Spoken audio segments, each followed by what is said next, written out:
네, 우리 다 같이 인사하겠습니다. 반갑습니다. 고맙습니다. 그리스도 완전 충만 일천의 감사. 예, 지난 주일에 하신 말씀을 기억하실 줄 믿습니다만은 바울이 고린도에 3번 방문을 했고 편지는 4번 썼다고 했습니다. 처음에 고린도의 교회에 가서 1년 6개월 있으면서 고린도의 교회를 설립을 했지요. 그리고 바울이 편지를 보냈습니다. 에베소에서 내가 이런 여행 계획을 가지고 있다라고 편지를 보냈는데, 그 편지를 보내고 난 다음에 바로 고린도 교회에 문제가 있다라는 것을 발견하고 듣고 그 고린도 교회의 문제를 해결하기 위해서 고린도 전서를 보냈습니다. 그런데 고린도 전서를 받았음에도 불구하고 고린도 교회의 문제가 더욱 악화되었다 하는 이야기를 듣자마자 에베소에서 급하게 바울이 고린도 교회를 방문하게 됩니다. 그리고 그 문제를 해결하려고 했는데 해결하지 못했지요. 그리고 바울은 에베소로 돌아가게 됩니다. 돌아가면서 고린도 교회 성도들에게 내가 다시 올게 라고 약속하고 갔지만은 기도하는 중에 바울이 직접 가지 않고 눈물의 편지를 보내게 됩니다.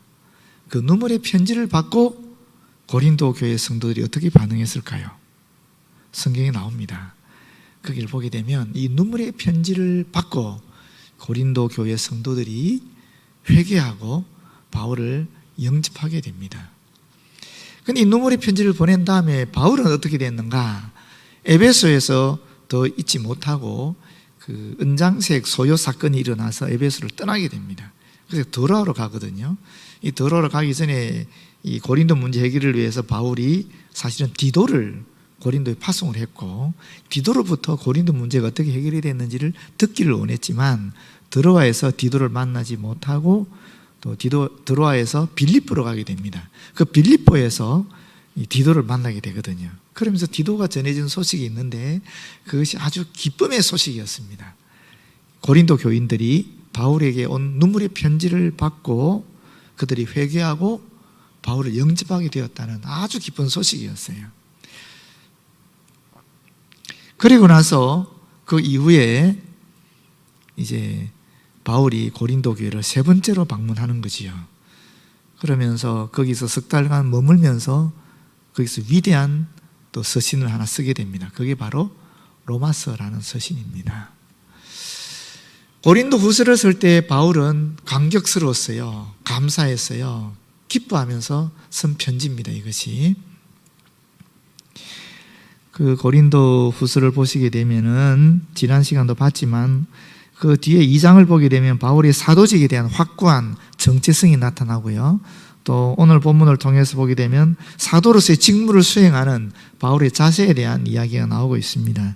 특별히 3가지 자세를 이야기하고 있는데 어떤 상황 속에서도 낙심하지 아니하는 자세입니다. 두 번째는 복음을 증거하면서 은밀한 술수를 쓰지 않고 언제나 하나님과 사람 앞에서 거리낌 없이 행동하는 자세입니다.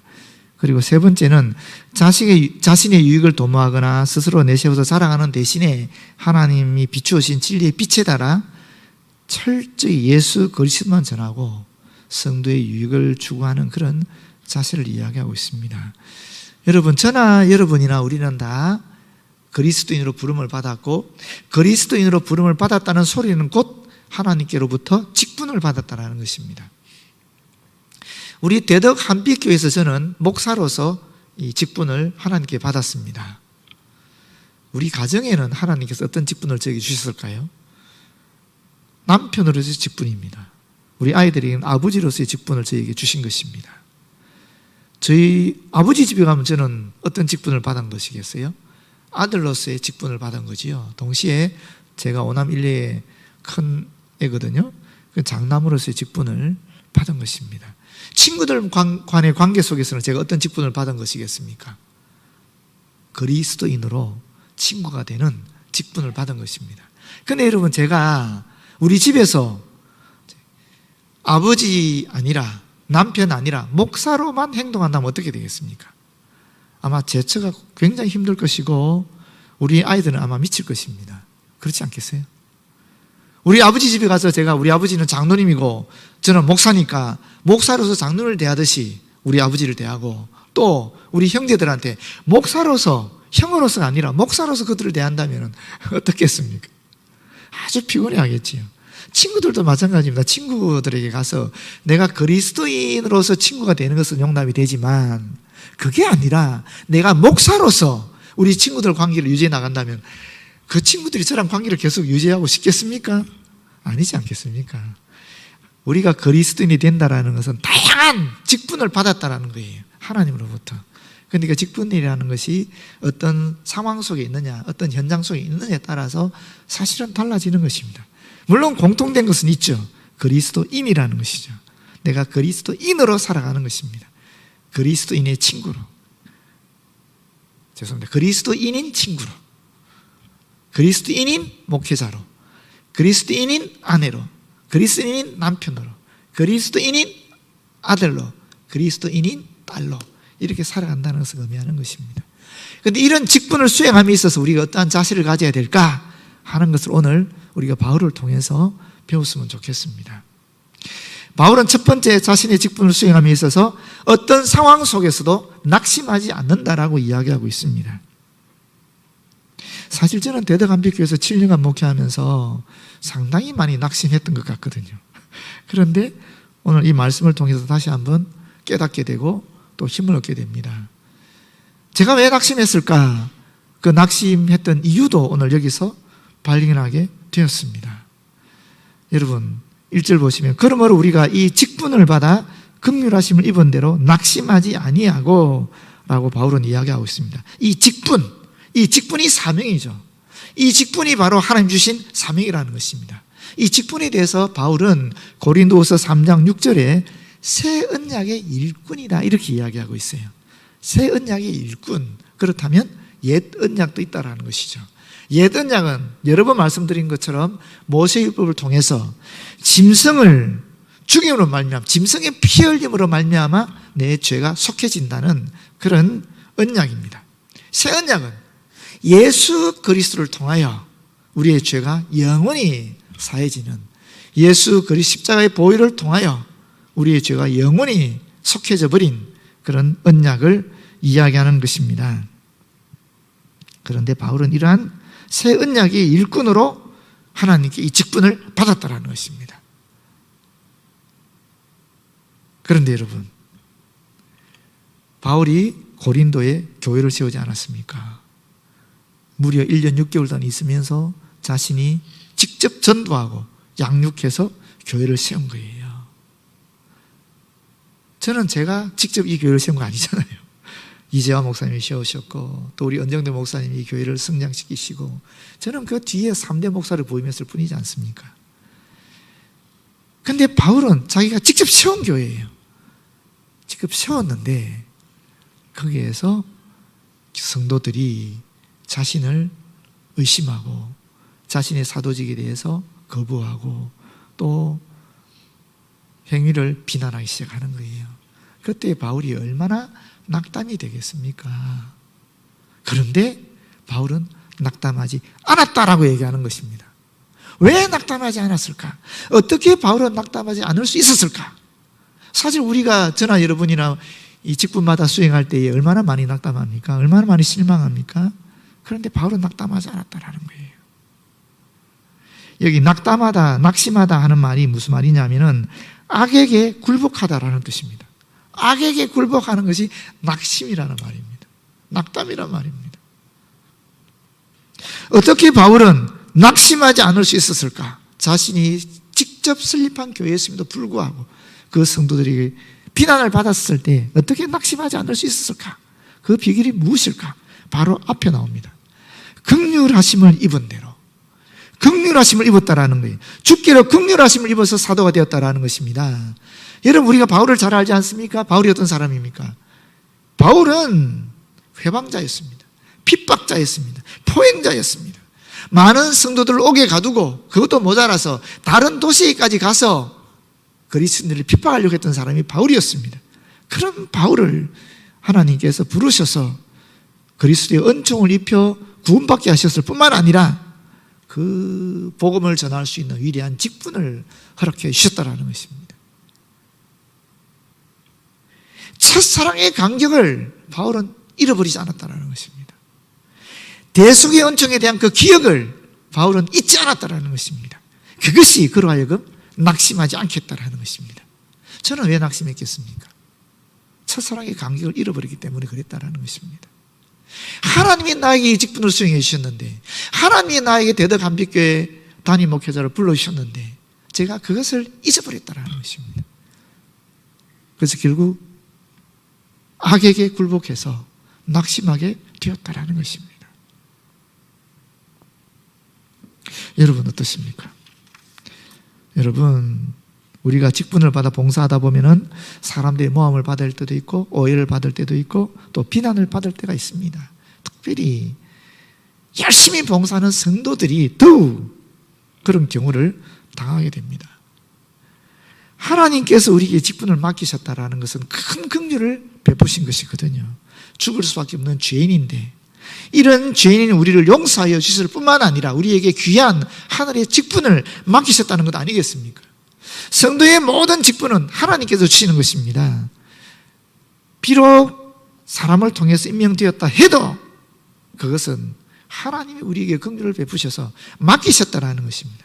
제가 이 교회에 올 때 그냥 온 건 아니잖아요. 여러 번 여러분께서 투표도 하시고 많은 청빙 절차를 거치지 오지 않았겠습니까? 그럼에도 불구하고 하나님께서 저를 임명해 주셨다라는 것입니다. 긍휼을 베풀어 주셨다라는 것입니다. 하나님께서 우리에게 직분을 맡기셨다는 것은 하나님께서 우리를 인정하셨다라는 것을 의미하는 것입니다. 디모데전서 1장 12절에 나를 능하게 하신 그리스도 예수 우리 주께 내가 감사함은 나를 충성되이 여겨 내게 직분을 맡기십니다. 하나님께서 나를 충성되게 여겨서 인정해서 직분을 맡기셨다는 것입니다. 저와 여러분이라.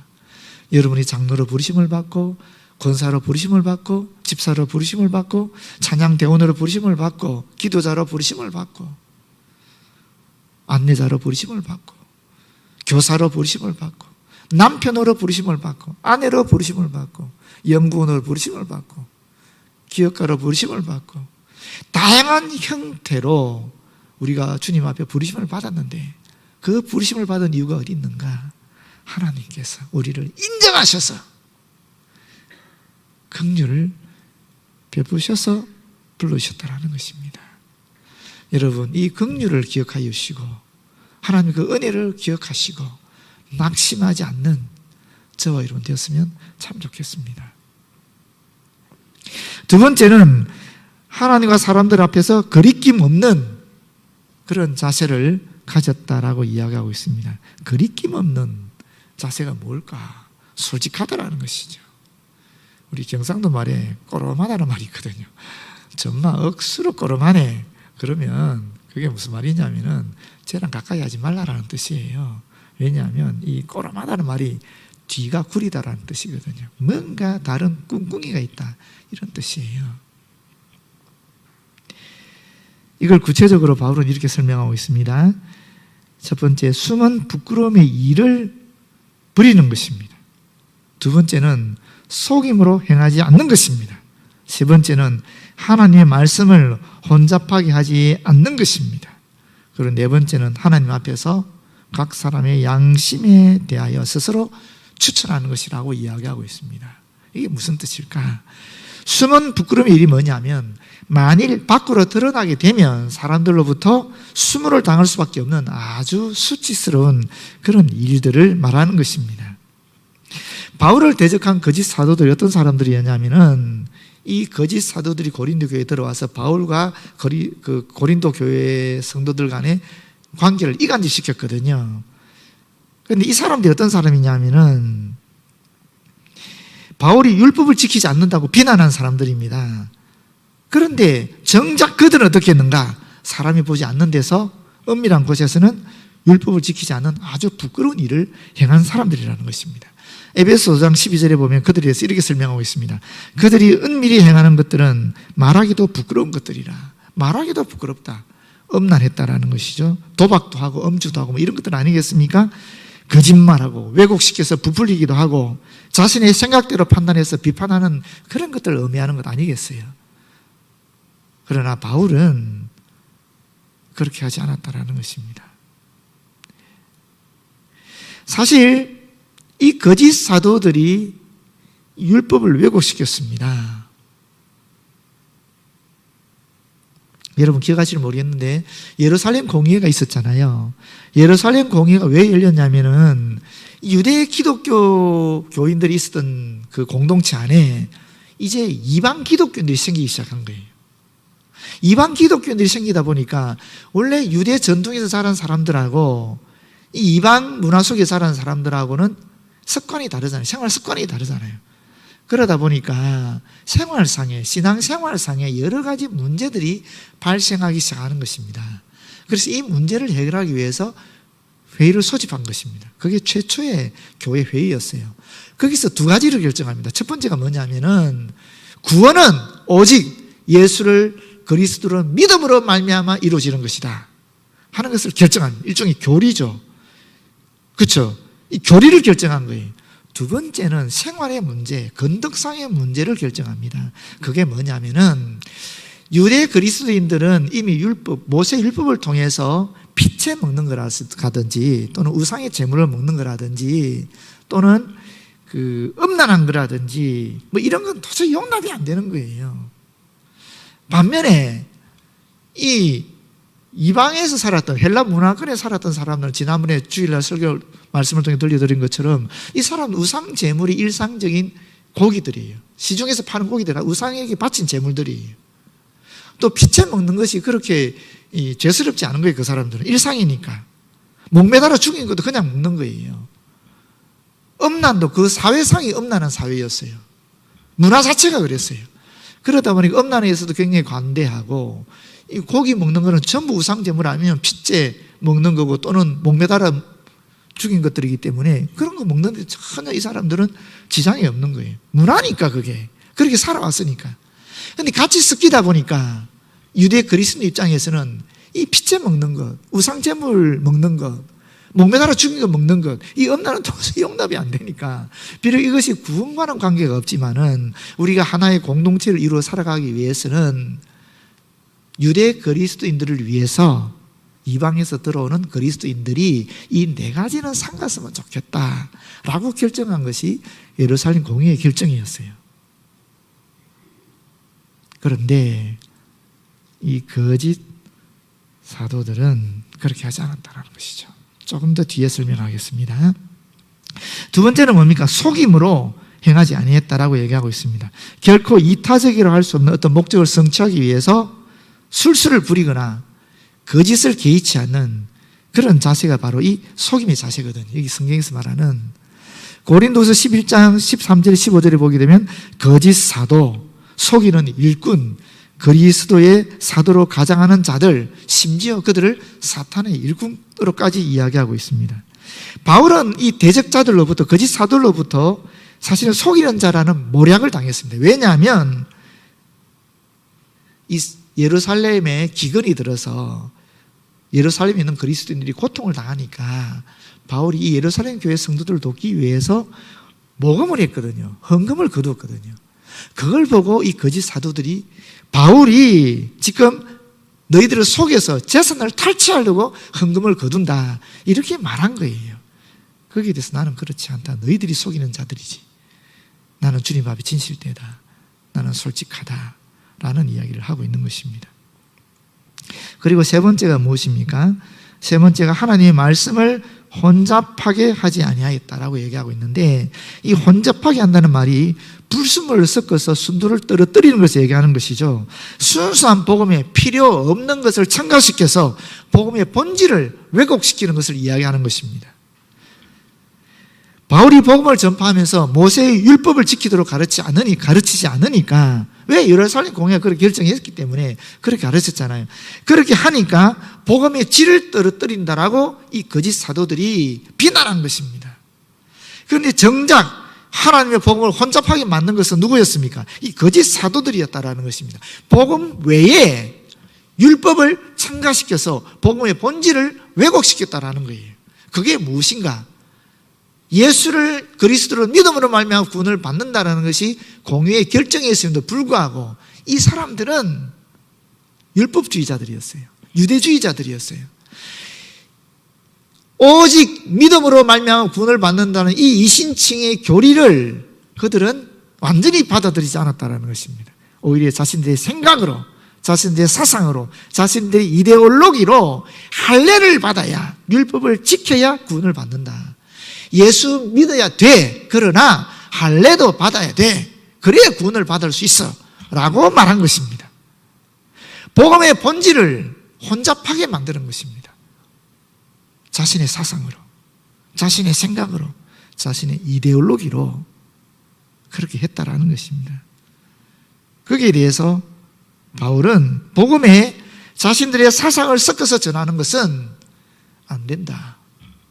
복음은 복음 그대로 전해야 된다 하는 이야기를 하고 있는 것입니다. 마지막 네 번째가 뭡니까? 하나님 앞에서 각 사람의 양심에 대하여 스스로 추천한다라고 이야기하고 있습니다. 여러분, 예루살렘 공회를 통해서 바울은 이미 이방인의 사도로 임명을 받았습니다. 유대인에게는 베드로를 유대인의 사도로 임명을 했고, 예루살렘 공회를 결정한 거예요. 이미 임명받은 사람이에요. 그러니까 추천서가 필요 없어요. 이방인의 사도로 임명받은 사람이니까. 그런데 이 거짓 사도들이 들어와서 우리는 예루살렘에 있는 사도로부터 추천장을 받았다 하고 추천장을 보여주는 거예요. 그런데 바울은 그 추천장이 없지 않느냐? 그러니까 바울은 가짜다. 이렇게 되는 거죠. 그래서 바울이 뭐라고 얘기하느냐 하면은, 나는 하나님 앞에 내 양심적으로 하나님께 주신 사도다. 하나님께 직분 받은 자다. 스스로 자기를 추천하는 겁니다. 여러분, 필로라는 유명한 철학자가 있지요. 이 필로라는 철학자가 그런 얘기를 했어요. 양심이라는 것은 하나님의 파수꾼으로서 인간 안에 있는 하나님의 음성이다 그랬거든요. 그래서 실제로 성경에 보게 되면 선한 양심에 대한 얘기를 합니다. 비록 인간의 양심이 인간의 타락 이후에 부패해버렸지만 그럼에도 불구하고 선한 양심이라는 것이 있어서 이것이 우리를 찌른다라는 거예요. 로마서 2장 15절에 보게 되면 이런 이들은 그 양심이 증거가 되어 그 생각들이 서로 혹은 고발하며 혹은 변명하여 그 마음에 새긴 율법의 행위를 나타내느니라. 이렇게 말씀하고 있어요. 지금 바울은 하나님과 양심을 근거로 들어서 자기 스스로를 추천하고 있는 것입니다. 우리가 양심적으로 하나님 앞에 그리스도인이면 누구에게 가든지 간에 떳떳해질 수 있다는 것입니다. 우리 스스로 주님 앞에 떳떳해야 된다는 소리입니다. 양심적으로 내가 그리스도를 영접했다는 분명한 알아차림이 있어야 된다는 거예요. 그래야 거리끼지 않는 자세로 주의 복음을 전할 수 있고 그리스도인으로 이 땅을 살아갈 수 있다는 것입니다. 바울은 이 네 가지를 통하여 거리끼지 않는, 거리낌이 없는 그런 그리스도인의 자세를 유지하면서 주신 사명을 감당할 수 있다는 것입니다. 세 번째, 예수 그리스도만 전하는 자세입니다. 3절에 보면 만일 우리의 복음이 가리었으면 망하는 자들에게 가려진 것이라. 바울이 복음을 전했는데 이 거짓 사도들은 바울의 복음이 자신들에게는 아무런 영향을 끼치지 않는다라고 말한 것입니다. 왜 영향을 끼치지 않느냐? 바울의 복음에 문제가 있으니까, 믿음만 가르치니까, 예수 그리스도 믿음으로 구원을 받는다라고 그것만 가르치니까. 아니다, 율법의 행위도 덧붙여야, 할례도 받아야 구원을 받는데 그렇지 않다 그러니까 우리에게 아무런 영향이 없다, 바울의 복음에 문제가 있다, 이렇게 얘기한 거예요. 거기에서 바울은 내 복음에 문제가 있는 것이 아니라 너희들에게 문제가 있다, 망하는 자들에게 가려진 것이라 그랬잖아요. 이 복음이 가리었다라는 말은 무슨 말이냐면, 여러분 모세의 수건을 생각해 보시면 됩니다. 모세가 시내산에 올라가지 않았습니까? 그리고 하나님 만났습니다. 십계명 받을 때 만났을 때에 그때 어떻게 됐습니까? 하나님의 영광의 광채가 모세 얼굴 위에 머무른 거예요. 이스라엘 백성이 모세를 보는데 그 하나님의 광채가 비춰지니까 눈이 부셔서 볼 수가 없는 거예요. 그래서 모세가 수건으로 자기 얼굴을 가렸거든요. 그랬더니만 비로소 하나님의 광채가 가려져서 이스라엘 백성들이 모세를 볼 수 있었거든요. 똑같은 얘기예요. 이 복음이 무엇인가? 뒤에 보시면, 4절 뒤에 보시면 그리스도의 영광의 복음의 광채가 이렇게 얘기하고 있잖아요. 그리스도의 영광의 복음의 광채, 그리스도의 형상, 이런 이야기가 나오고 있어요. 그리스도의 복음의 영광의 광채가 바울을 통해서 비춰지고 있는데 이들이 무지의 수건을 덮어버린 거예요. 그렇게 되니까 그리스도를 알아차릴 수가 없는 것입니다. 이 무지의 수건을 누가 덮어 씌웠을까요? 4절 앞에 있는 것입니다. 이 세상의 신이 믿지 아니한 자들의 마음을 혼미하게 하여 영적 눈을 멀게 했다는 것이죠. 무지의 수건을 덮어 씌워서 영적 눈을 흐리게 해버렸다는 거예요. 그러니까 그리스도 광채를 볼 수가 없는 거예요. 하나님의 형상인 그리스도를 알아차릴 수가 없는 것입니다. 이 세상의 신이 누구겠습니까, 여러분? 사탄입니다. 요한복음 12장 31절에 이 세상의 임금이라 그러고, 요한 1서 5장 19절에는 악한 자라 그러고, 에베소 2장 2절에는 공정권세 잡은 자라고 이야기하고 있습니다. 이 세상의 신, 이 세상은 이 시대, 이 세대로 번역이 가능한 말입니다. 이 시대의 신, 이 세대의 신, 이 세상의 신이 바로 사탄이라는 것입니다. 여러분, 우리는 지금 누가 이 땅을 통치하고 있습니까? 하나님이 통치하고 있다는 것을 알고 있습니다. 그렇지 않습니까? 유일한 신으로서 하나님께서 과거로, 현재에도, 미래에도 이 우주를 통치하실 것입니다만은, 그런데 가짜 신인 이 사단을 믿는 사람들이 있는 거죠. 사단은 결코 인간의 경배를 받을 수 없는 존재고, 결국에는 종말에는 심판받을 수밖에 없는 대상임에도 불구하고 믿지 않는 사람들에게는 마치 신처럼 군림하는 존재라는 것입니다. 이 사단이 무지의 수건을 덮어 씌워서 영적인 눈을 흐리게 하고 그리스도의 광채를 받지 않도록, 하나님의 형상인 그리스도를 알아차리지 못하도록 그렇게 한다라는 것입니다. 우리는 우리를 전파하는 것이 아니라 오직 그리스도의 예수의 주 되신 것과 예수를 위하여 우리가 너희의 종된 것을 전파함이라. 어두운 데에 빛이 빛이라 말씀하셨던 그 하나님께서 예수 그리스도 얼굴에 있는 하나님의 영광을 아는 빛을 우리 마음에 비추셨느니라. 우리는 무지의 수건이 없는 겁니다. 우리는 하나님을 바라보기 때문에 사탄에 의해서 덧씌워진 무지의 수건이 없어요. 그래서 결국 그리스도의 광채를 받아 우리 안에 그리스도의 광채가 거하게 되고, 그리스도의 그 광채를 우리가 비춤으로 말미암아 복음을 전하는 사람들이 된 것입니다. 바울이 그렇다라는 거예요. 그런데 그렇기 때문에 우리를 전하면 안 된다는 거죠. 우리 안에 거하는 그리스도를 전해야 된다. 바울은 그런 자세입니다. 오직 예수 그리스도를 전한다라는 것입니다. 여러분, 모세의 지팡이 기억하십니까? 모세가 들고 있던 그 지팡이, 홍해를 치니까 홍해가 갈라졌습니다. 반석을 치니까 그 반석이 두드리면서 그 안에서 물이 터져 나왔습니다. 위대한 지팡이입니다. 그러나 여러분, 지팡이 위대할까요? 지팡이는 그냥 막대기에 지나지 않습니다. 그러나 그 막대기가 모세 손에 쥐어졌을 때 그 막대기는 위대한 능력을 행하는 지팡이가 된 것입니다. 우리 인간이 위대하지 않습니다. 우리 인간, 모세 지팡이처럼 막대기랑 똑같은 존재들입니다. 그러나 우리가 그리스도에게 쥐어졌을 때, 하나님께 쥐어졌을 때 우리는 모세의 지팡이 같이 위대한 일을 행할 수 있다는 것입니다. 여러분, 인간은 누구나 혈연, 지연, 학연이라는 얽매임 속에 있습니다. 혈연을 통해서 우리는 부모의 영향을 받게 되지요. 지연을 통해서 우리는 지역 문화의 영향을 받게 되는 것입니다. 그리고 학연을 통해서 우리는 사실은 이 사상의, 교육의 영향을 받아서 사상이 형성이 되는 것입니다. 저에게도 그런 모습이 있습니다. 그런 약한 모습이 있습니다. 비록 혼잡하지 않은 주의 말씀을 전하기 위해서 애를 썼지만, 그럼에도 불구하고 저에게 드러난 혈연의 모습도 있을 것이고, 저에게 드러난 지연의 모습도 있을 것이고, 저에게 드러난 학연의 모습도 있을 것입니다.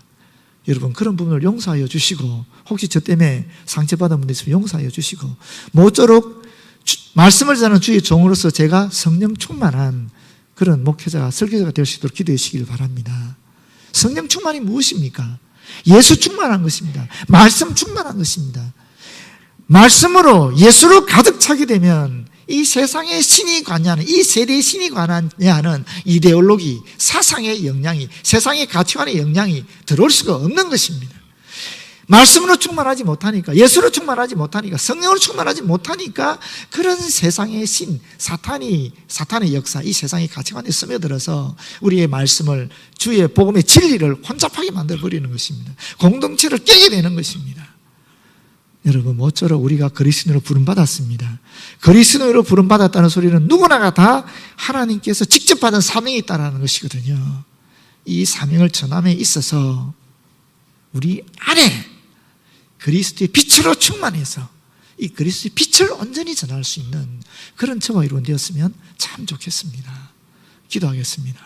하나님 고맙고 감사합니다. 주신 말씀 그대로 전하였사오니 이 말씀이 우리 속에 역사하여서 참으로 그리스도의 광채가 가득 차는 저희들 되어도록 도와주시고 그리스도의 광채만을 전하는 저희들 되어지도록 역사하여 주시옵소서.